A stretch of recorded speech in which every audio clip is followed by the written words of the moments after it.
歡迎收睇今日天氣焦點。紅色火災危險警告現正生效，表示火災性極高。現時溫25.8度，相對濕度37%。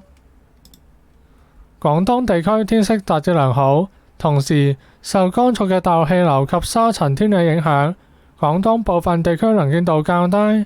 本港方面，下午普遍地區嘅相對濕度為40%或以下。預測大致天晴，但部分地區能見度較低。明早市區最低溫約21度，新界再低2-3度。日間炎熱及非常乾燥，最高氣溫約29度，吹輕微至和緩偏北風。展望星期三大致天晴及乾燥，初時能見度較低。本週後期漸轉潮濕，日間炎熱，亦有幾陣驟雨。受非常乾燥嘅大陸氣流及沙塵天氣影響，加上風勢微弱，廣東地區未來1-2日能見度仍然較低，日夜溫差頗大。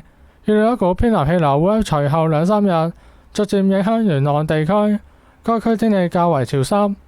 而一道低壓槽會喺本週後期至下周初為廣東帶來驟雨。預測今日下晝空氣質素健康風險一般同路邊監測站都係甚高至嚴重嘅水平。預測聽日最高紫外線指數係9，強度屬甚高。